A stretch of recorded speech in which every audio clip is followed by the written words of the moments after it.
Good evening, everyone, and welcome to Worth the Truth. Thank you for joining us tonight. We are honored for your presence here, and we give God the glory for you. My name is Chrislyn. I'm the host on this evening, and I'm joined by my two lovely, beautiful, vivacious co-hosts, Astrid and Hello. Tawny. Hi. Welcome to Worth the Truth, another session. We have been working on a series this last month, the month of February, the month of love.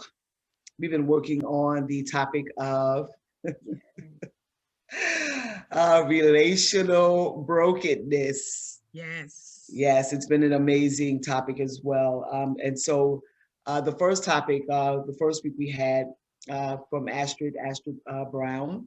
She brought us the source of your pain, which was very tremendous because you have to first know where your source of hurt, your source of injury, your source of Yes. infirmity, whatever that might be, you have to know what the source of it is, not just the superficial part of it, but the actual source of your pain.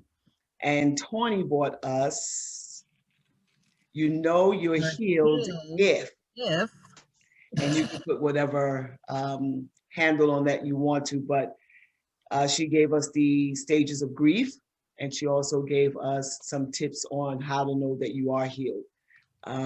Maybe you don't have that pain anymore. Maybe you see that person again and you don't have the same reaction to them. Maybe you can tolerate the person in your presence, their voice, whatever that might be, in their company. But you know you're healed when those things don't bother you anymore, when you don't have a reaction from them. And so you know you're healed. Tonight we're going to deal with the subject of how did you heal? So for me, that is indicative of the process, that middle part, that piece in the middle between being healed or knowing your pain and being healed. What happened in the middle? What was it that brought you from your brokenness, that place where you were feeling down, uh, traumatized, taunted, whatever that might be? What was it that brought you from that place to a place of wholeness, a place of recovery, a place where you are now experiencing that the fullness of life? What was the middle process for you? And so that's a very interesting question. How did you heal? Because I think that when we talk about healing, like Astrid probably can identify with this, when you're in the operating room, you know, you open up a person, you take out whatever the issue might be, you sew them back up, they go into the recovery room, they leave the recovery room with discharge papers from the hospital and all that. And it gives them a itinerary of what they need to do. Take your medication, don't stand on your feet too long, eat soft foods, drink plenty of liquids, that sort of thing. But when your heart gets broken, there's no real set agenda on how to mend the broken heart, or how to heal from a divorce, or how to heal from betrayal, or how to heal. The physical part of it is easy enough. You go through the stages and you come out on the other side. But how do you heal from drugs or alcohol? There is no cookie cutter on that. There is no one formula, one size fits all. There's no such thing as that. Some people can go through the same thing, but everybody might not approach it in the same way. So, how did you heal? Did you come out mentally first? Did you come out physically first? Did you come out emotionally first? And I ask that question because for me, when coming through domestic violence, my body physically came out first. My mom came and got me physically. I was removed from that space, but mentally, it took me a long time to get into a stable place where I could actually just be in social settings, look at myself in the mirror, because I would comb my hair and I never wanted to see my face. I never wanted to see my face. I would just look past the mirror and just comb my hair. I couldn't bear to look at myself. I don't know if I hated myself, or I had been beat down for so long that I just couldn't see myself in the mirror. But that part of me took a long time to heal, more of a mental healing. Emotionally, of course, for me, I was numb. to say it, to put it in a blunt way. I was numb. I didn't know what to feel. So I'm asking that question, how did you heal? For you ladies, was it a matter of parts of you coming out first? Was it all of you at the same time? What did you depend on? What you relied on to help you through whatever that process was that brought you from brokenness to wholeness? So I'll give you an example. For me, I had a great support system. I had a mom that loved me. I had a big family. They supported me wholeheartedly. I had spiritual people around me. They supported me. They got me to a place of financial stability. I mean, that's just a short version of it. It's a condensed version. But I had that support system. I couldn't have done it on my own. And I started out with just a scripture. My father told me to read Psalms, the 27th chapter. I read that chapter every single day until kind of like the fear started to lift off somewhat, where I can walk out the door, literally just stand in front of the door, because I didn't want to leave my house. I thought he was following me.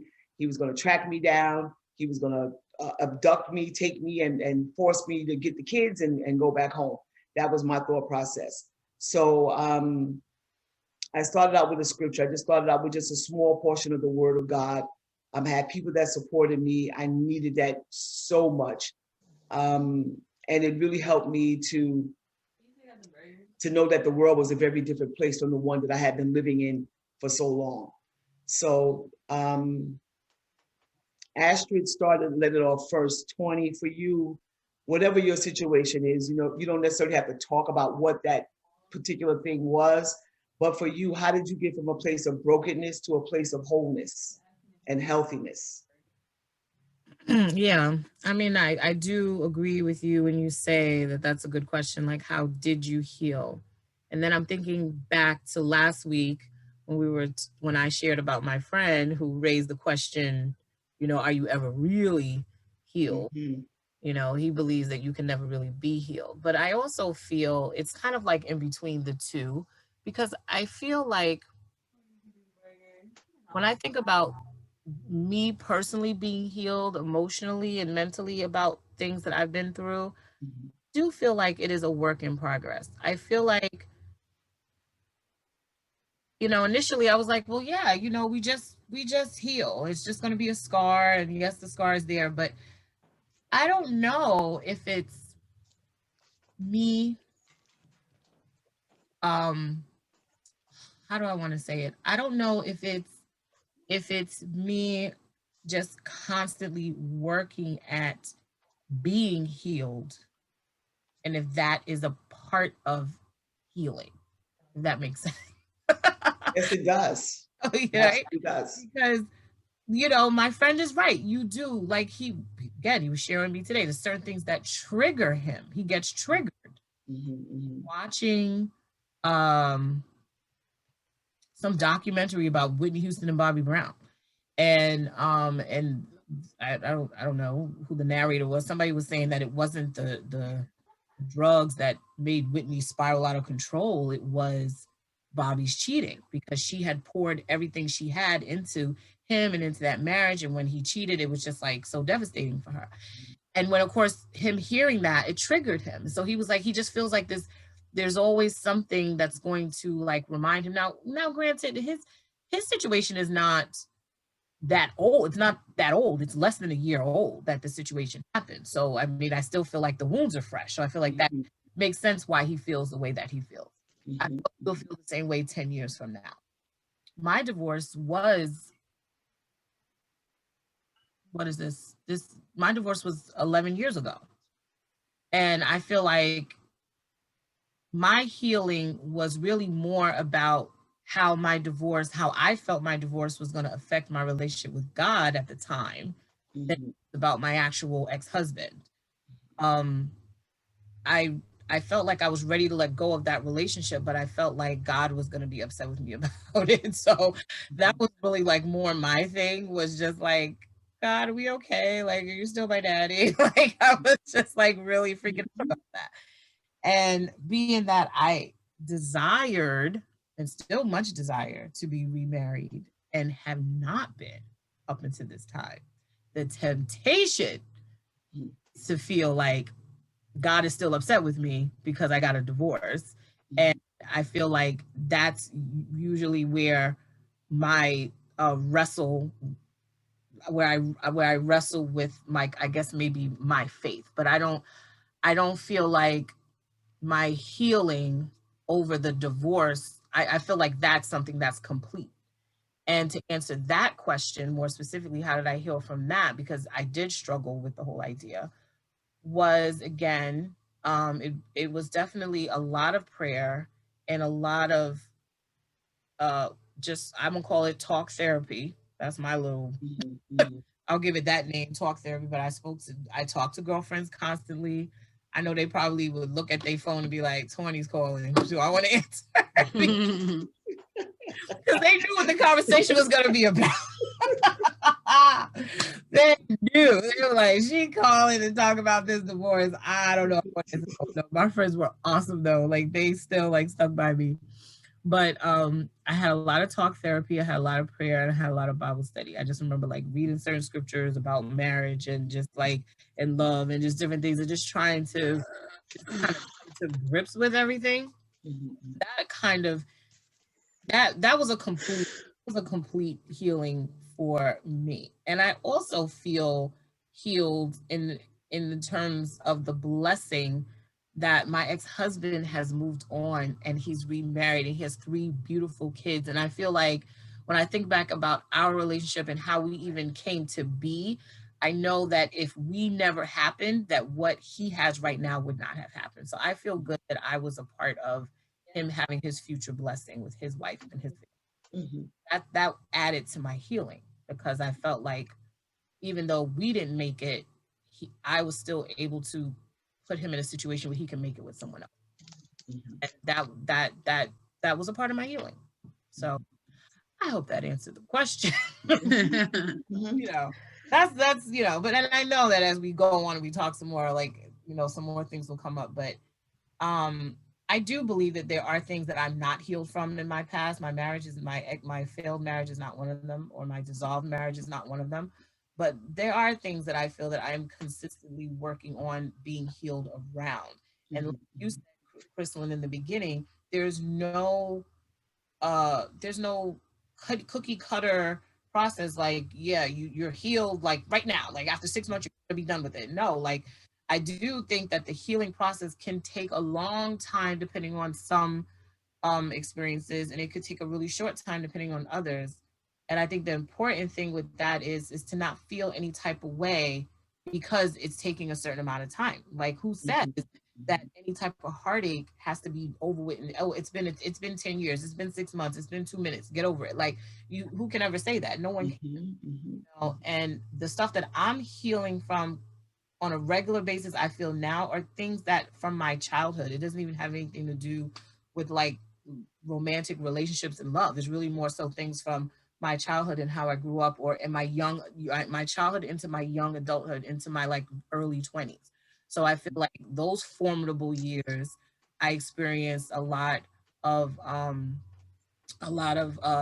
grief and trauma and disappointment and betrayal and confusion. And I feel like those are the things that stuck with me more because it happened in my more formidable years. So, and I feel like those are things that I'm continuously working on healing through. So with that, I just also feel like, how you heal is literally taking it one day at a time. That is how you heal. You just one day at a time, and you put one foot in front of the other, and you take your moments where you feel. I think I shared this in another podcast, or maybe I did. I don't know, but I know for me, sometimes I get a good cry. Yes. Like, sometimes you just sitting by yourself and you just like cry. You get that good cry, that ugly cry, the snot cry, whatever. Get that good cry. Yes. And you just feel to me, that's part of the healing. And if you have to do that 60 times, gotta have a good cry 60 times, do it. Like I just feel like the good cries, those gut wrenching cries, are so refreshing, therapeutic. So refreshing. Oh my God. Yes. Let it out, and it's just great. So, that is how I heal, by continually allowing myself to heal and loving myself through those difficult times, because I feel like you have to love yourself when you're dealing with healing, because when you get any type of cut, right? And we all know how we are. Well, I know how I am. Like, I'm babying that bad boy. I'm like, where's the oil? Where's the Neosporin? Let me clean this cut. Like, I'm babying it to death. And that's how we have to be with our hearts. We have to be that way too with ourselves. We have to be so loving and so tender with our hurt, and love ourselves through the hurt, because why not? Like, who's gonna love you? Like, I mean, you gotta love yourself. Like, you gotta love yourself through the hurt. People will love you. People do love you. Obviously, God loves us, but you know, we have to love ourselves through the hurt, so that the healing, I feel, is more complete that way, and it sticks, because it's your labor of love for yourself. So. Okay, Tawny. Okay, very good. You know, I was just thinking as you were talking, when you were saying you just don't get healed. And I think that that's the idea that a lot of people have, is like you said, just, well, you've been going through that for 5 years, just get over it and just move on. And you just don't get healed, but you can, in the process of that day-to-day nurturing yourself and allowing other people in, and allowing yourself to smile, allowing yourself to enjoy each and every day that you are on the earth. One day you wake up and you realize that that thing that used to bother you, it just somehow is just not there anymore. And I think there is no real set time on how long it takes for you to heal. I just think that a person just needs that support to get through it, and know that it's okay if I'm not there in your time frame or anybody's time frame, because you can't rush a healing, and you can't minimize what a person is going through, and you can't minimize the fact that their timing is not your timing. And I think that only adds insult to injury. But there is a really good point that you brought up that I really want to hone in on. You said about the cut finger. When you cut your finger, you nurture it and you try to get it back to a healthy place. The danger in that is that when you cut yourself, you have to be very careful that nothing gets in there and infects that cut while it's open. And I think that's the dangerous part. And when you're healing from one thing, if you're still open from one wound and something else gets in there and makes that process take a lot longer than it would have normally have taken, then it becomes an impacted injury. You know what I mean? And I think that that's what happens to us, that when our hearts are broken, we allow maybe another relationship that we're not ready for to get in, and we haven't been healed from the other relationship. We let another one come in. We haven't gotten over it. We haven't healed it. And then this person comes in and recognizes X, Y, and Z, or whatever the situation may be. Maybe he's not there for the right reasons, but we let other people in when we're not really ready to let other people in. And it doesn't just have to be a relationship. It could be anything, but a relationship is definitely something that will take that cut a lot longer to heal.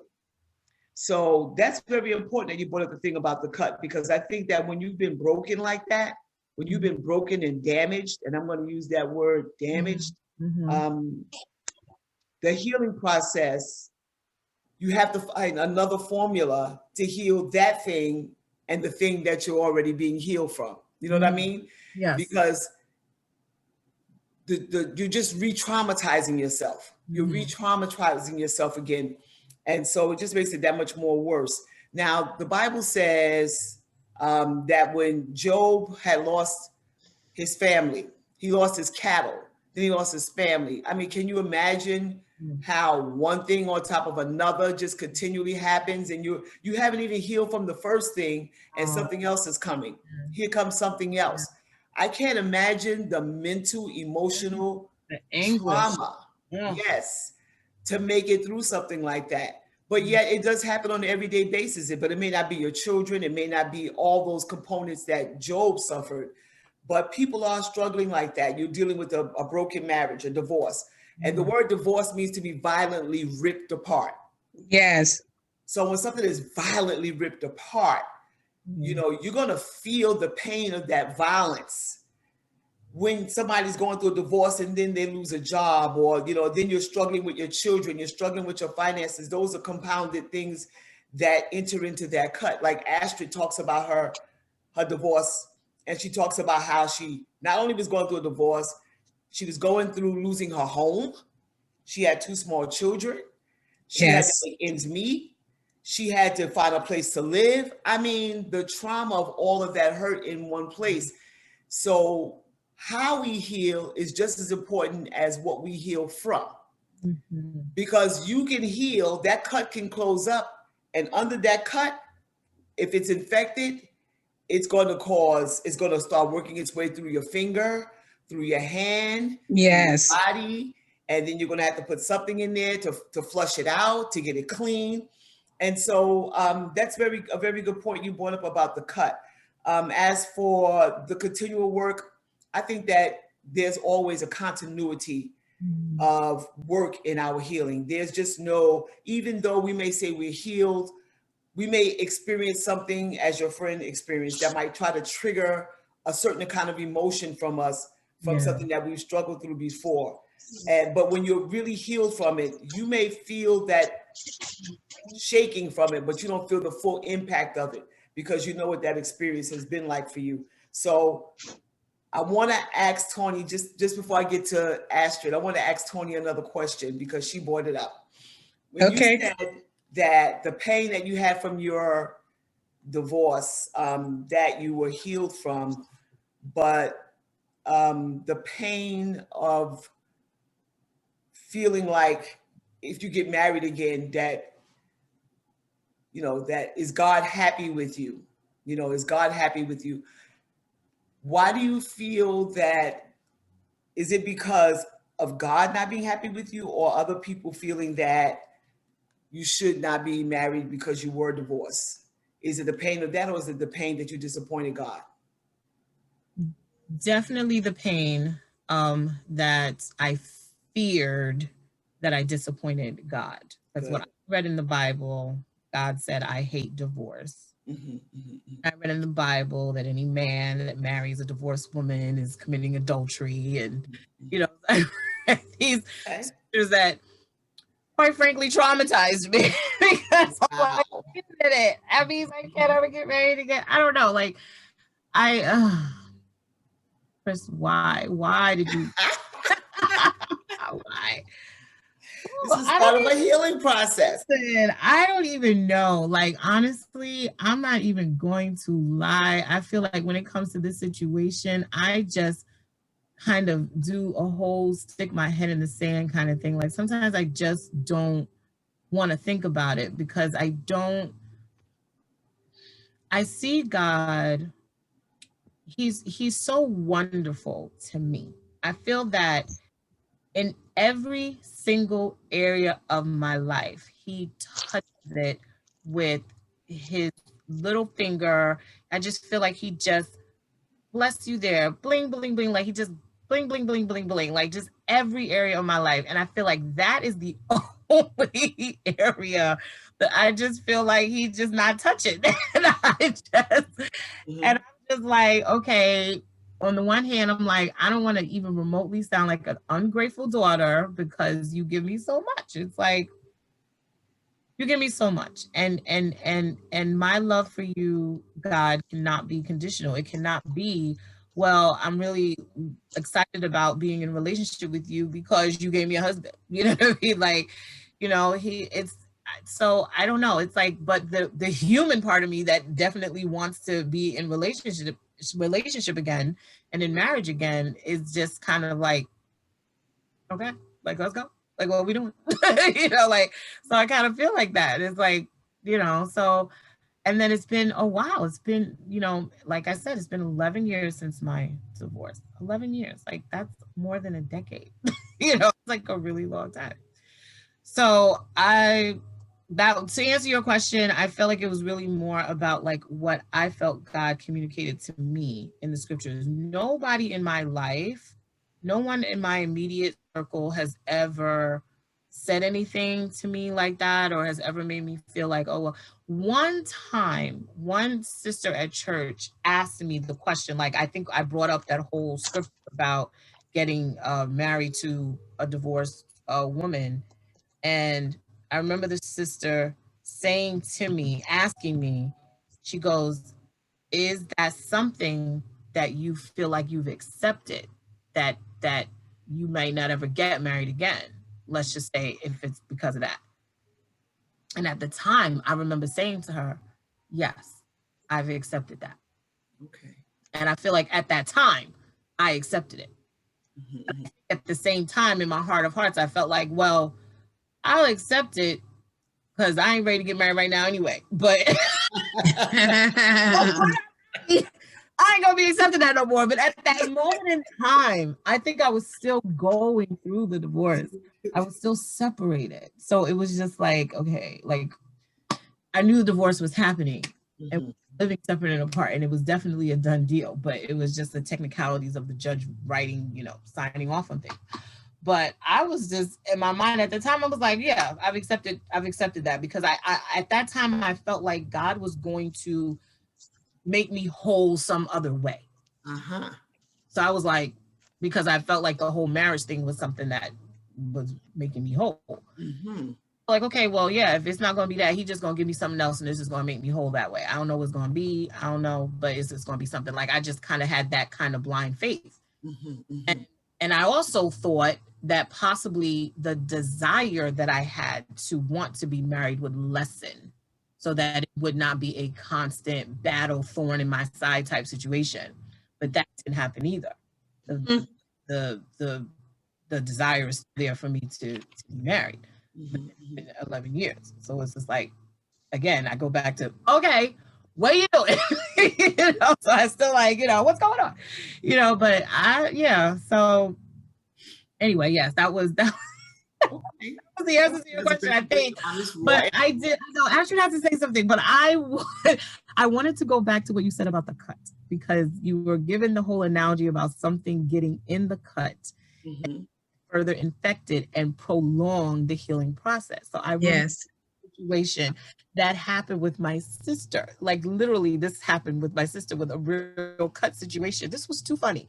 She had some type of a cut on her wrist right here where it was like the skin, like, I don't know how it got scraped somehow, but the skin, it was like a little oval. It wasn't a huge cut, but it was like a little oval and the skin got scraped off, but the actual skin did not completely separate from her wrist, like a little piece of skin that was hanging. So I guess somebody like me, I pulled the skin off, like, right?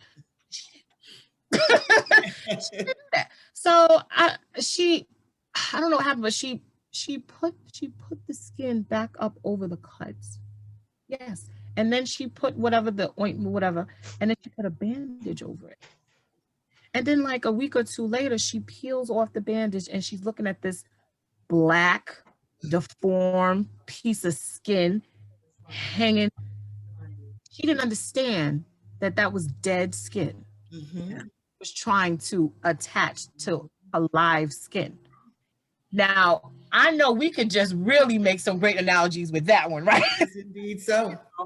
Like, you got to let go of the dead thing. Yes. Say that. That's the key right there.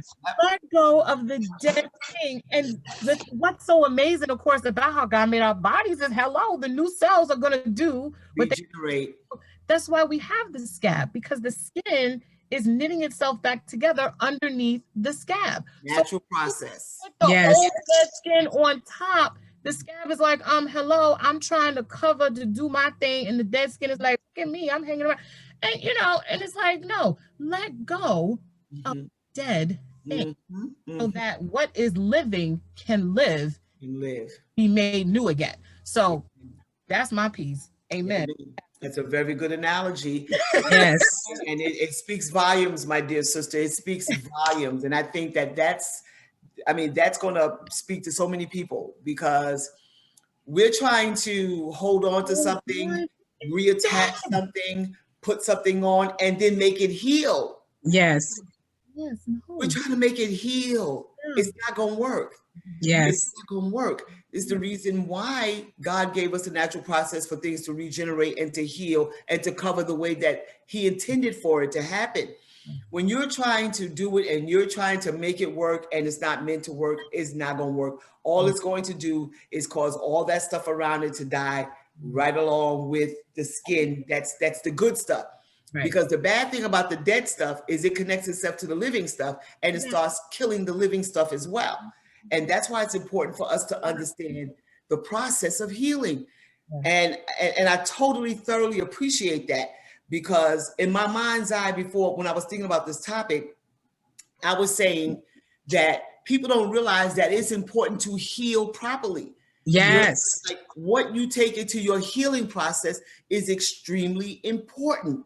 Mm-hmm. Bring in some stuff that shouldn't be attached to you while you're trying to heal, it's only going to kill the good stuff in your life. And so the what you need to heal is important as the fact that you need to heal. So you don't want to put that dead skin back on like your sister. Right? What is it? New wine and old wine. Bottles is just going to In break. all bottles. Come Yeah, on. No, that doesn't work. Yes, indeed. So that is just so beautiful. That whole thing about the cut is very important. It's vitally important. It teaches us a lesson about the healing process. And, it's a journey. It's not a sprint. It's a journey. And you can take your time with it because you want it done right.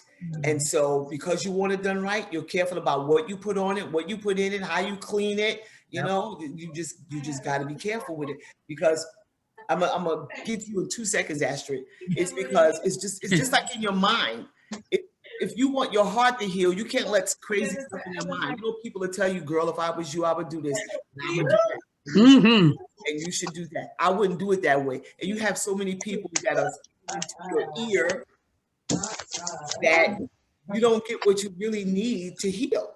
Yes. So that's why I say sometimes, that whole just take your journey and take your time with it and talk to God, have those daily conversations that you were talking about, Tawny, and allow the process to take place. Miss Astrid. Yes. She's like, finally. I'm fine. From brokenness to wholeness, your journey. How did you receive your healing? How did you get your healing? How did you heal? Well, just like Tony was saying, there was a lot of outlet of tears. There was a lot of nights that I cried. There was a lot of days that I went to work and I did not want to come home. So I would drive around in circles, just crying out to God and praying, and why me? Why did this have to happen? Because like we said before, Tony said when she did her when she hosted that you're healed if she talked about denial, she talked about acceptance, she talked about the dealings with the bargaining, where you have to you start saying, maybe if I did this, maybe if I, so it's like a guilt trip. It's a whole thing with for me, it was a whole thing with just like Tony said, I started examining myself, where did I fail? What could I have done better? Or what did I do wrong? And then I went through a period of, re-examining myself. And because of my faith in God and my relationship with God, I could hear God so clearly at that time and point in my life that I was able to follow instructions. When you are going to get healing, or you're on your journey of recovery, you need to sometimes isolate yourself and silence all the noise. You know, you can't, like Chrissy was saying, you can't be listening to certain people, even though they mean well. Some people will just say words because words are cheap. They will say things they won't even think. They will just, like, you know, instead of making matters better, it becomes worse. Um, um, Tony, you said something about, you know, when you get a cut, like in surgery, you know, there's different stages of healing, you know, first intention, second intention, and third intention. There's times that because of the extensive surgery and the extent of the wound, that they're unable to close it. So they have to let it heal on its own. And they literally don't close the skin, which is the surface, or the muscles, or the subcutaneous layer. They just let it heal from the inside out. And Wow. it takes a period of time where they have to do like washout, meaning that they have to put fluid in it and cleanse it and then repack it again until they start seeing that healing come through. One of the reasons why when you have surgery or you have a cut and they tell you to cover it is because you don't want no airborne contaminants, you don't want no dust particles, you don't want anything to enter into that area where it will cause it to get infected and cause a major breakdown on the skin, on the muscle, or on the fat that's underneath the skin. So they always tell you keep it covered. For those that have had surgery, most of the doctors say, yeah, you can take a shower after a couple of days. Because of the extent of the surgery, they recommend to some people to take sponge baths, and they said don't wet that area or make sure you cover it. And it's because anything that will go in can exacerbate, you know, a greater thing inside of the person, and it can be more detrimental to their health. So for me, I used a lot the word of God. I try to stay by myself. I try to focus on what I needed to do for me to survive at the time. And that was, you know, focusing on my job, focusing on my children, focusing on what I needed to do, especially because I lost my house. In the process, I had to focus on, okay, I have to find a place. I have to, you know, put some of the stuff in storage. I have to, you know, so all that whole direction that I was just, and I just literally shut all the noise off. I wouldn't talk to nobody. I don't care who called me. One was because I was so embarrassed because of what I went through. The second was, you know, like I was having that inner struggle between myself, like Tawny was saying. And I remember one particular day, Chris, that I went into the bathroom and I came in and I was looking in the mirror for a good while. You know, I was brushing my teeth, but then I lift up my head and I saw this beautiful woman. And I said to myself, is that me? Wow. And I'm saying that because I'm being honest. I, you know, when you go through things like that, you have that feeling of low self-esteem comes in, you know, unworthiness. You feel like less than, you feel you're not enough. You have those feeling of loneliness. And it's like, there were days, like Chris said, I will pass by the mirror, but I didn't look at my reflection. You know, and there's a song that I really like, and it's on Mulan, and it said, when will my reflection show who I really am inside? And that day, God showed me a reflection of myself, or what He had created. And I stared at myself, and I started crying, because I knew that God was showing me how He sees me. And I had started to see myself. And now I think I love myself a little bit too much because I tell my kids, I go shopping, shopping is my greatest skill. You love to shop. Yes, I shop a little bit too much. I'm praying on that area. But I started to embrace myself. I started to try new hairstyles. I, started to wear a little bit more makeup. I started to like really take care of myself, vitamins, whatever. There was a period of time that I started to like exercise, and all of that, it helped. And just like when you get a cut, there's stages for your body to heal from the inside out. It doesn't just heal like, okay, you see the skin is closed, but the inside is still getting back together. And that's why a lot of the doctors tells you, make sure you don't pick up anything heavy. Sometimes they tell you don't be climbing no stairs. You understand? And people still do it. And you know what happened? Bam. Back up. It opens right back up because you weren't completely healed. And that's the problem too, that we shouldn't rush into, like, especially if you were divorced, because you feel better about yourself right away, you want to get back into another relationship. And you should make sure that we are healed completely.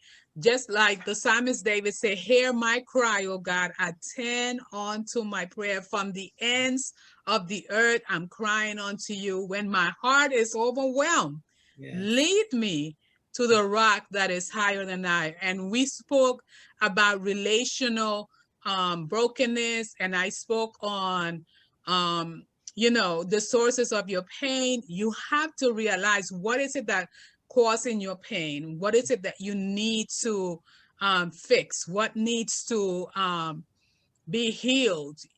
You have to attack that area and be very gentle with yourself when it comes to the period of healing.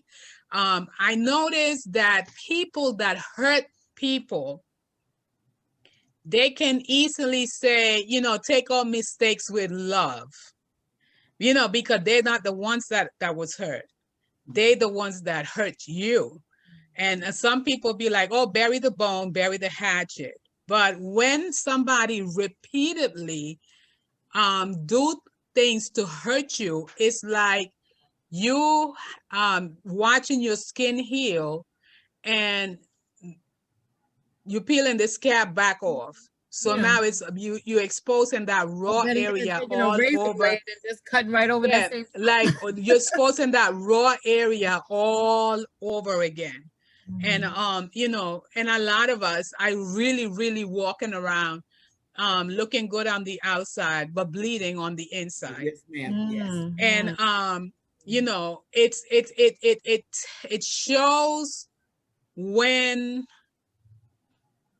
certain situations arises, or you find yourself in a tight space or in a tight place, sometimes in the middle of the conversation. Like, you have seen people that they're at a family dinner, and then somebody says something, and all of a sudden they broke down crying, and they get up and they leave.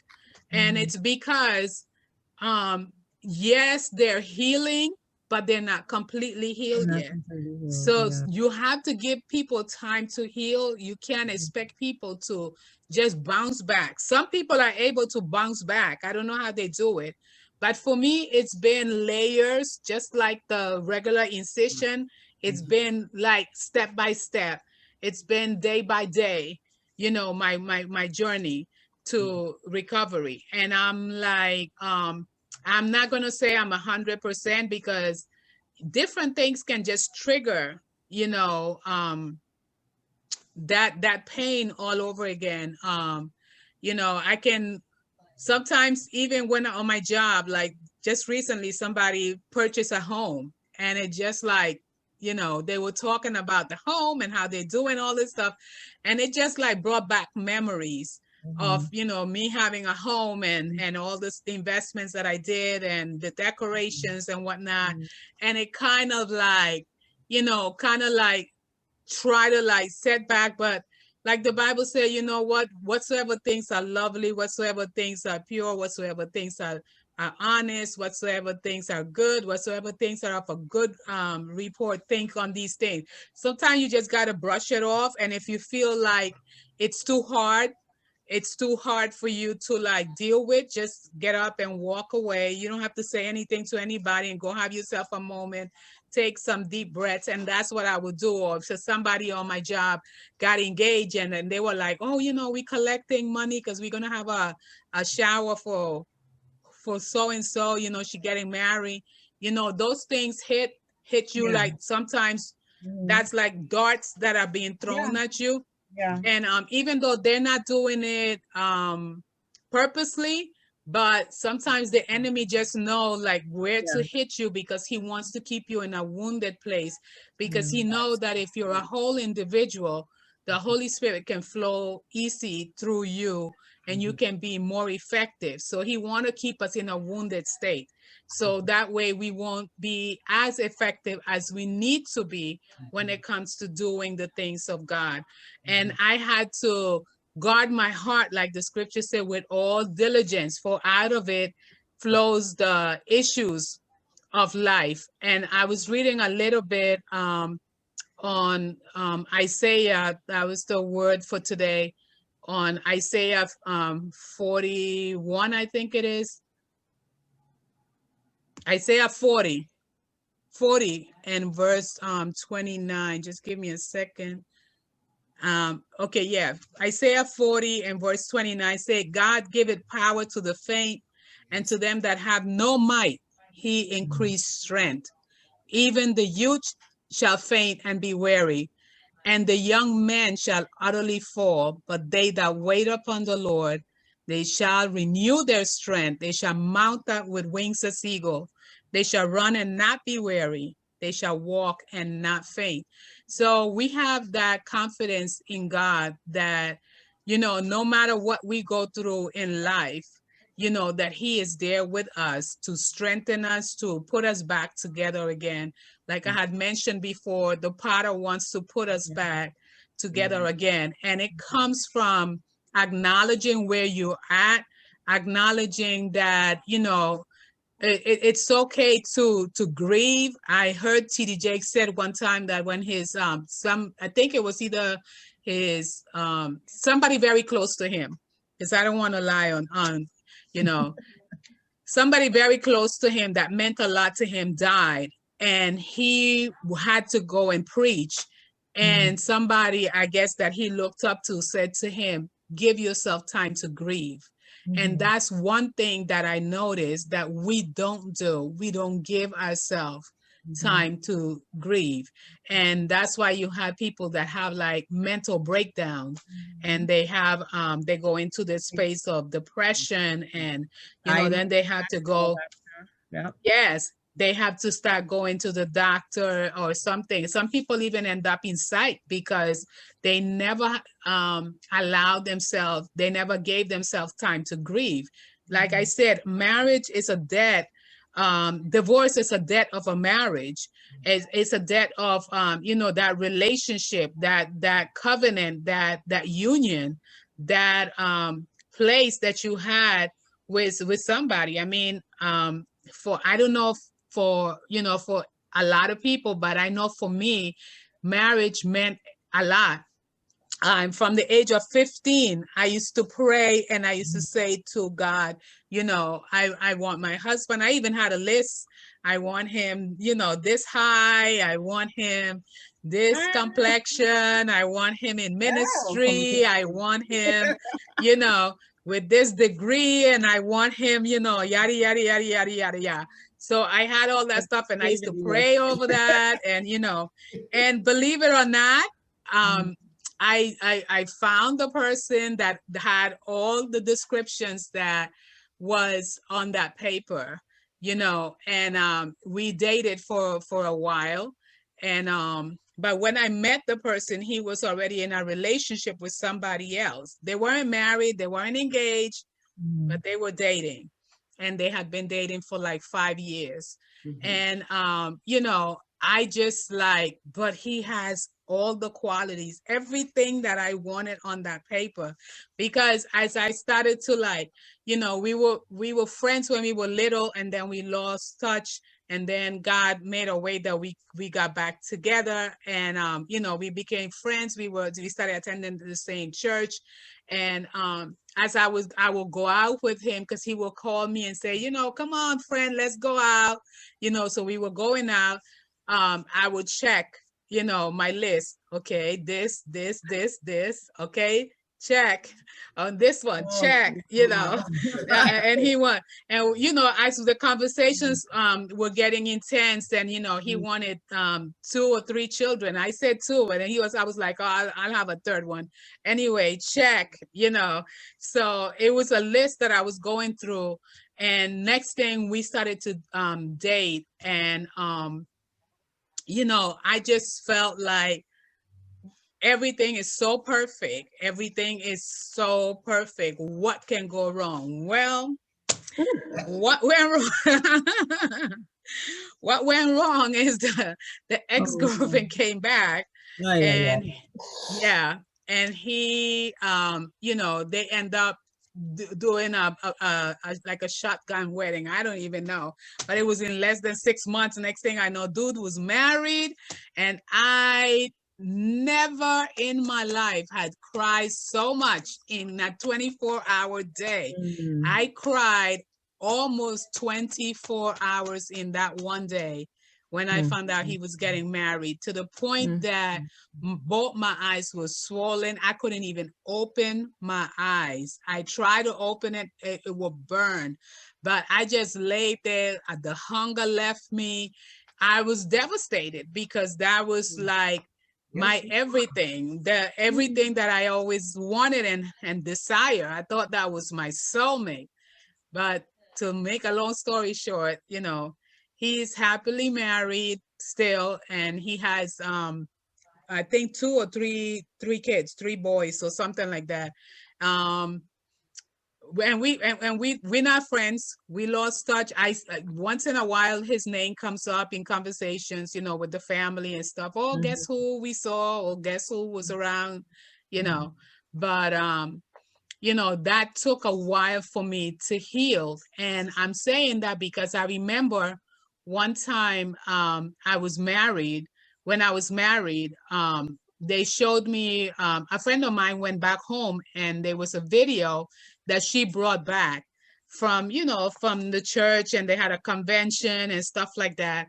And so they had the inauguration of this church, and they had the person who was going to do the opening prayer, and who was going to, you know, open the convention up and everything. And she was like, oh, I bought you this video, you got to watch it, it was so good. And I said, okay. So I'm sitting with my ex-husband and my 2 kids, and I'm like, come on, let's watch this video. I said, it's from back home, and you know, and you know, the convention. And I'm like, I'm pretty sure it was lit. So I popped the VCR in, because that was it was that far when we were using VCR. So I popped the VCR in, and they started, you know, the announcement and everything. And now we're gonna have the overseer who's gonna open the convention. And lo and behold, and I went like, you know, I thought your heart stopped. I thought I was gonna have a heart attack, and I like, it was the dude, and I was like, no, I couldn't even stand to watch it. So I walks out the room. My ex-husband didn't even want us to watch it. But my ex-husband didn't even know what happened. I went in the living room. I sat there until they finished watching the video. And I couldn't even tell him. I don't even think up to this day he knew what happened. I just couldn't. What happened with you in that moment? I just had like an episode and like a whole bunch of emotions that I didn't know that was still there. Was like, this has been, I'm married now and with children, and I didn't know that that was going to like resurface. So obviously I wasn't healed from that. So it's like I couldn't even see it. I could not even see it. I walked away. And I cried. I'm not gonna say I didn't cry, and I cried because it was like, yes, still. And this is like years later. So we have to give ourselves time to heal. We have to give ourselves. Well, how much time happened between when you were dealing with him between when you met your ex-husband? It had to have been at the very least, like 10 years or so. Really? Yeah. Even 10 years or so. It was like, I think me and this guy was like a whole year, where I'm telling you, we used to do so many things together. I remember this one scene, we were running in the rain together, and I was like, he was singing in the rain, and it was like, it was so beautiful. And it was like, I'm telling you, nobody couldn't tell me that was not your husband. That was not my husband. And it's like, it was crap. Life now has taught me, after that, life just has taught me that nothing is forever. I'm not saying that they're not marriages, because I have seen marriages where, that have stand the test of time. I got people in my family that's been married for a very long time. My brother was married. He had a beautiful marriage until his wife passed away. And now he has another beautiful marriage. And I'm like, and sometimes you do, Tawny, think about what did I do wrong in life? And it has come to me several times. I'd be like, God, how is it possible? Look, my brother, whatever, and my mother was like, she had a beautiful marriage with my dad, and until my dad passed. And I'm like, and then she had a period where she was by herself, and then she remarried until the other dude passed. And I'm like, why is it that I don't even get like a second chance? And I feel just like you. I think the real issue is that we try to size ourselves up to like what other people's experience. Yes, I guess so. Not necessarily that the same thing's going to happen to you that happened to other people. And for whatever reason, I don't know. You don't know. At least, if you knew, you would try to resolve that issue. Yeah. Yes. So you could have, that new man in your life, So I don't think that we question ourselves, like, what did we do wrong? Where did we go wrong? Does God love me? Yeah. Does God love me? Does God, why are you in like I've been with Tawny. That's why I can relate with certain things that Tawny said. Like, I felt like, okay, God, are you angry with me because of the divorce? I went through that whole period, and I went through the period of like, okay, God, I see you blessing me in so many areas. You blessing me financially. Like I told you guys the story about the grapes that I went to the supermarket and I paid for everything, and I didn't have enough money to put the grapes, and I had to put the grapes back, and how I went to my job the very next day, and they had this big box of grapes that somebody had went to a vineyard, and they brought it to my job, and they were like, "Hey, everybody, just take whatever you want." And I was like, "Great!" And then God has done like so many things for me, even with my kids, trying to put my kids through college, and not having enough money to do it. And God opened doors, and people used to pour into my life, and the people that he used. And part of it was my union, but and then the overtime, and God used specific people in my life that I didn't even thought, or I didn't even ask. They called me, what do you need? Even when it was time for their graduations and stuff like that, everything that they needed was provided. And there was a period that I said to God, I said, God, but just like how you provide and supply all these other needs, the grapes, the tuitions, the this, you know, the scholarship funds and all this other stuff that were awarded to my kids, and that, why can't you in this area like work the same way? I mean, Right. I did went there. I'd be like, God, do you really care? I got to a place where I said, God, do you really care for me in this area? Yeah. Are you really? And then he will show me in his word, you know, it's not good for man to be alone. And I will be like, God, but if it says right here, why, why is it that Well, maybe the same way he crafted Eve for Adam. A lot what of did God's not, you don't want him to just give you any, you want the person exactly? that is suitable for you, or suitable Yes. for you. You want that. And I had prayed that. I had prayed that, honestly. Actually, you've told Tawny and I that you have a specific list that you go by. What is God? Throw it out the window. Yeah, and so and then you miss out on what God has for you. Well, I got rid of the list, and I told God, I said, God, you know me inside out. And you know what I can tolerate and what I can't tolerate. And you know what I need better than I know what I need. You know what else he knows, Astrid? He knows that you've been hurt before. You understand? God knows our pain. And it goes right back to the same idea of the cut. You know, it goes back to the same thought process as the cut. You said it best when you talked about the layers and how some people, when they get cut and they're on the surgery table, they can't close them back up. They have to leave them open and let them just heal from the inside out, and let that, because there's so much inflammation that you can't even approximate the skin back together. And God leaves some of us open just like that, so that we can heal from the inside out.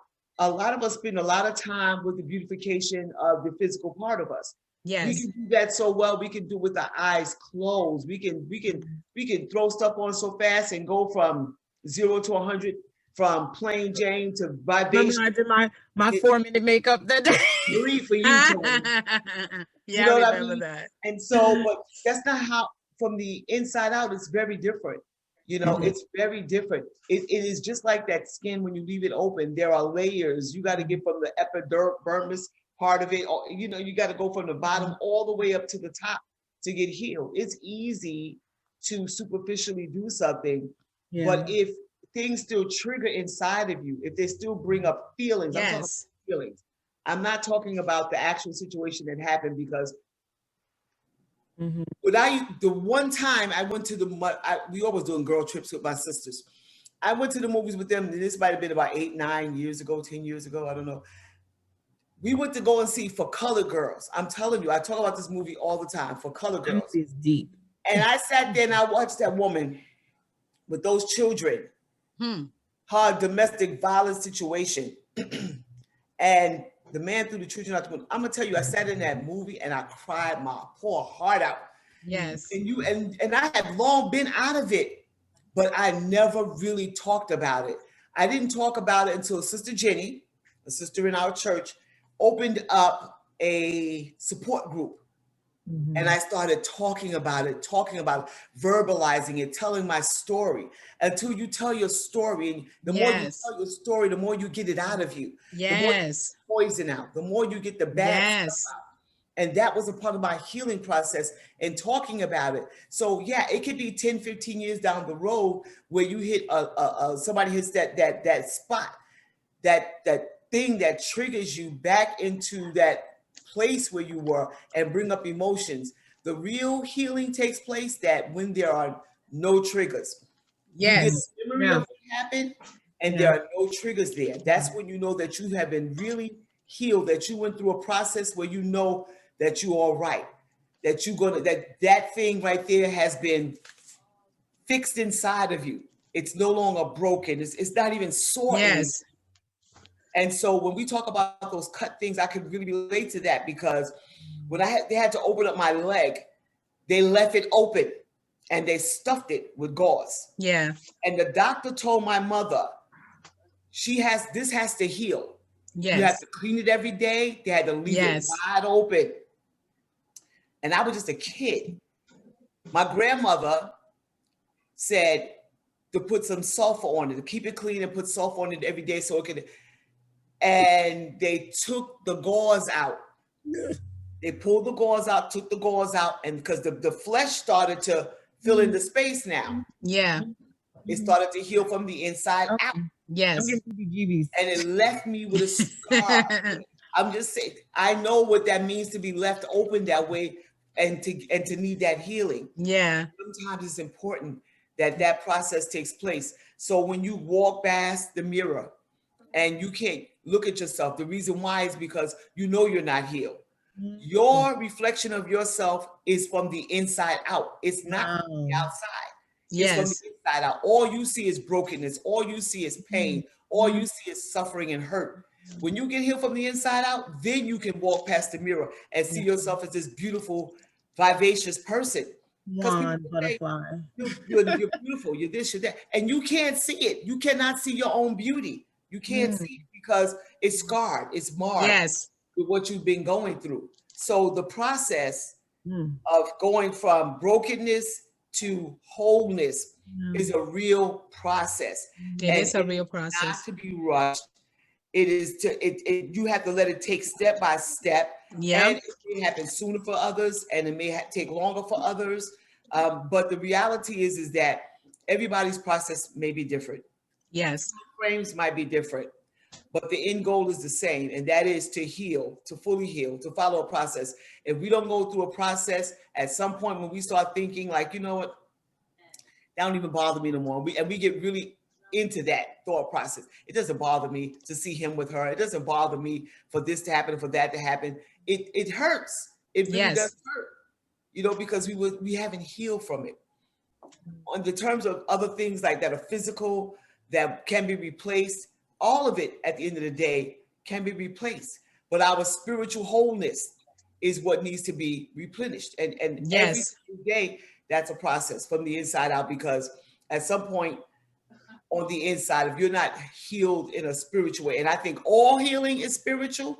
I think all healing is spiritual. Yes. It's spiritual first. But a surgery or whatever, I think is spiritual because I think it comes from within. Some people just never heal properly from certain things because of their mind didn't get into the place of the healing that they need to be in. Their spirit didn't get into the place of healing that it needs to be in. But I think all healing is spiritual. And I think if we get spiritual healing, even if we have the scars that on our bodies, because I still have that scar on my leg, it doesn't hurt anymore. I can look at it and know something happened to me, and now I'm just going about my day. Like, you know, and it's just like touching unharmed skin.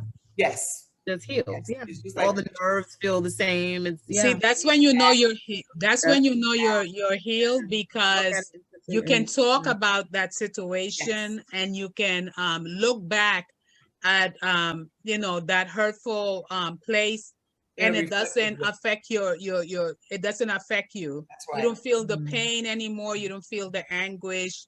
You don't feel that hurt anymore. You know, when you can talk about that situation and it doesn't cause anything, or you can have triggers. Like for me, it was why did I get married? When I saw why did I get married? That kind of like brought a lot of stuff to me that, you know, it made me like started crying all over again. And you know, I think that's a good thing. I think it's a good thing though. Crying is it's a good thing. It's like an outlet. It is an outlet, you know. But also get you in touch with yourself. You know what I mean? It's like pouring me out. Pour me out. Absolutely. And I think that that's the one factor in all of this, is that we get in touch with ourselves. We get in touch with our inner self. That's what one of those things were. You know yourself better at the end. That's when you said that, Tawny. You said that. You said that before. You know yourself better. Because you really get to learn more about who you are and what you're made of. And it makes a whole difference in moving down the road. You know, you become more reflective of things, but you are not reactive anymore. Yes. Proactive, but not reactive. You're proactive. Yes. I'm not letting this into my space. I know where that took me before. Instead of reactive, letting things happen to you and then having to deal with it at the aftermath of it. So Astrid said that, do good things, focus on other things while you're healing. And I think that's important too. You should focus on things, good things, like the Bible says in Philippians 4:7-8, to make your request known unto God. The peace of God that passes all understanding is able to keep your hearts and your minds. And whatsoever things that are lovely, pure, honest, noble, of a good report, you are to think on those things. So while you're going through your process, find some good stuff to focus on and hold on to that and let God deal with the pain. It is. So I think that, when we talk about, how did you heal? It sounds like a simple question, but it's not as simple to answer as you think it is. It's a simple question, but it makes you dig into the idea. Am I really healed? Yeah. Yes. Yeah. Am I really okay? healed? Yeah. How did you heal? And am I really healed? That's what I think about. I'm like, am I really healed? I think that's a good question to ask yourself, because just like what Astrid's situation with the VHS tape, that's a perfect example. Like the way she, clutched her pearls and had a little conniption there, a little mini heart attack. It was like, wow. Then she cried. So that's when she realized, wow, she was really hurt and disappointed that she did not end up with this guy, even though she did find somebody else to love and get married to. You know what they say. It was still painful. Love the one you want. Love the one. I think that's what happens. But also you have to allow yourself to to disconnect yourself from the past somehow. Not that you forget, but kind of like disconnect yourself, and you got to move on. You got to say, you know what, I have to live. I have to live. You know why? I wrote something down. I think it was the fullness and the fruitfulness of life. The fullness and the fruitfulness of life. The fullness. Yes. And the fruitfulness of life. Tawny already just tore it up with the cut and the dead skin. If you keep that stuff attached to you, it's going to kill. It's going to kill stuff around you. But if you let it go, new stuff can grow. Yes. Experience new stuff. And there's nothing wrong with that. That's the stuff that life is made of. It is to create new memories, to replace the stuff that has happened in your life. I mean, you don't totally get it out of your mind, but you do get some good stuff and you put it in there. You get better memories. You could, you just keep moving on with life. You can't. The Bible says it best. It says, forgetting those things that are behind and reaching towards those things which are before. You cannot reach before you if you're still reaching behind you. Yes. You can't like have a tug of war. And we said that last week. One of those things is that you start to look forward instead of looking backwards. You're now looking forward. Yes. Absolutely. You have more optimism and more hope. Yeah, exactly. Yes. So, you're right. Absolutely. So, I mean, I know we probably went over our time, but I mean, it's not a easy topic to talk about without, really digging into the fact if you are really healed. You have to really go take a step in that direction to understand the process. Did I come out on the other side? Have I actually come out on the other side? And the only way to know that is that if those things don't make you feel some kind of way. I'm not saying that you forgot them or omit them from your life, but if they don't draw certain things up inside of you, right. you know that you can move on. Tawny said something so beautiful. I thought it was just so beautiful when she said that her ex-husband moved on with his life. She's happy for him. He has his children, that this happened so that could happen, and she's happy for him. That means she has truly, honestly moved on from that particular space. She's moved on from that. She's good with that. When you can see somebody else happy, healthy, and in a good place from a bad experience or whatever experience, I'm sure they had a lot of good stuff in their relationship as well, their marriage.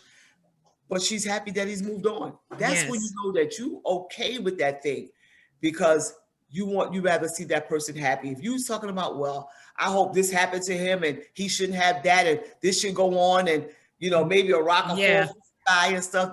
But you still want to kill him? You're not not healed. You're not healed. Oh, You you still know, want to choke that? Oh, you guys had your movies. You guys had your movies that you quoted, and I was thinking about this movie last week, and I didn't get a chance to mention it, but I was thinking about that movie, The Diary of a Mad Black Woman. Oh, yes, that's That another was one. like, Oh my God. When Homegirl was not healed, she made was his life miserable. oh my God. And when he was healed, she was sitting next to him at Big Mama's table. They're eating and he's smiling up at her. She's like, here you go, boo boo. Here the pen. Sign these divorce papers. I'm good. And let me go get my cutie down the street. That's what I'm talking about. But that part right there, that was my favorite. That was like heaven right there. That was my favorite part. When she was in that house with that man taking care, and I tell you, it's so funny how God humbles people because he needed her. And the little light-skinned chick, I don't say light-skinned like that, but she ran away with all the money after he got hurt, but it was the wife who actually like took care of him, but she was still so angry with him. Yes.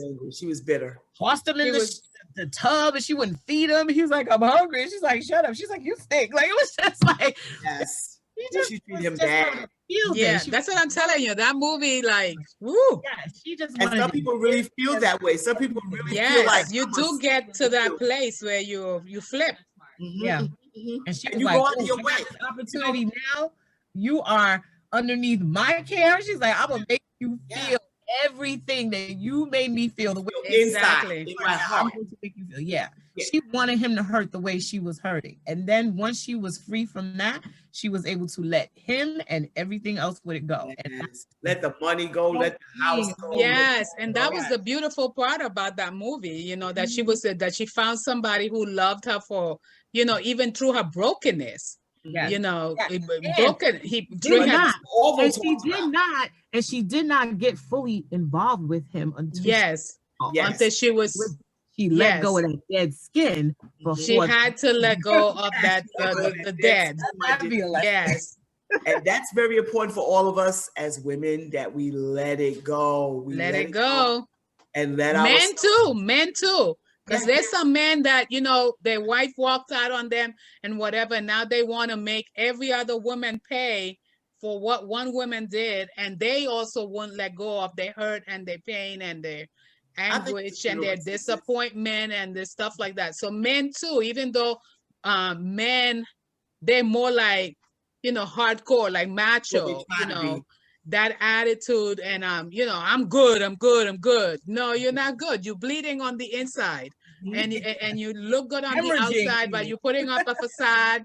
You know, it's a front that man can, like, you know, yo, what's up? You know, but we all know that, because I could see, I don't know about you guys, but when I used to look at myself in the mirror, I used to see sadness, the sadness from my heart right through my eyes. Well, I say you can see. And that was one of the things that I couldn't look in the mirror because I was seeing God was allowing me to see what was inside of me. And it was hurtful to even watch. I would look at my my reflection in the mirror and I would see that sadness and I didn't like it. I didn't want it. And that loneliness. And I used to be like, I couldn't watch myself in the mirror. Yeah. But then when he started showing me a different me, then I started embracing what he was showing me, and I started working on that person. And you know, like I said, I'm not 100%, but I know that I'm not where I used to be. You know, journey. You ain't got to the end of it, but you're in your journey. I think Tawny summed it up last week very well when she said in her stages of grievance, you get to that place of acceptance. And once you get there, you've made it to the other side, because it's not a matter of accepting necessarily the whole thing that you went through. It's accepting the fact that you've been through it and you're dealing with it and you process it and you accept it for what it is and you let it go and you move on. You get to that place of acceptance, you know that you're at the end of that journey. I'm not saying that all of us have lived long enough to have multiple hurts from different areas in our life. This is just focusing in on one particular area. There are a lot of different places where our pain comes from. We have to be able to identify each one of those spaces where we've been hurt and deal with them accordingly. Yes. One may get to the end of the journey on one faster than the other, and the other may take a little bit longer to get healed. And I think Tawny talked about that as well, when she's talking about her childhood hurt versus her marriage hurt. You know, and all of us can identify with what Tawny's saying. We've all got things in our life, little tentacles or longer tentacles of what happened. But when we get to a place of acceptance from each one of those particular things, and at the end of it, the acceptance part, we're at the end of the journey for that particular thing. So with that being said, I'm gonna turn it back over to Astrid, because I know we're like so over time. I think we're not that bad, but yes. So today we spoke about how do you know you're healed, and everybody knows, you would know when you're healed, because you'll be able to deal and cope with life so much differently. There will be a new outlook on your life, and you also will be able to talk about everything that you went through, all the heartache, all the pain, all the disappointment. You'll be able to talk about it and not feel the pain or the hurt, or not feel like you want to kill that person, or like they say, Tyler Perry, choke that hoe.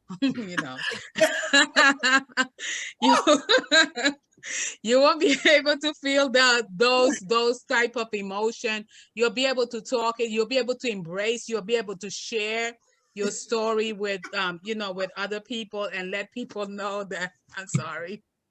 You have to let people know that your journey and how you've been through it, and you will be able to uplift other people. That's when you have reached a place of healing. Thank you, Sister Chrislyn, very eloquently spoken as usual. And we just want you to know to please share this so it can help somebody. Also, we have a YouTube channel, and it's under DaTru, and that's WORTHDATRU. Please subscribe so you can be able to watch this video and so many others. That about 33 videos that we have put up, and we have poured out our heart in each and every one of them. There's been much prayer done also on every video. So we want you to be able to watch all of them. I myself watch some of my own videos sometimes when I'm on my lunchtime on my job, and it kind of like just gives me a little push forward to my destiny. With that said, and just when it was getting good, I just want you to know that you are enough, and you are empowered. And you are excellent. And you are especially loved. Happy Valentine's Day, everyone. Valentine's Day. Happy Black History Month. Yes. Jesus loves you, and we love you too. Yes. Have a fantastic time with your partner, and those that don't have a partner, well, You didn't have to bring that up. I'm one of them. But anyway, have a blessed week. See you in the little cousins. You know what? Maybe we should get together and go out. We can be each other's company. And we'll just drink. Exactly. Oh my God. Good night, everybody. Good night, everyone.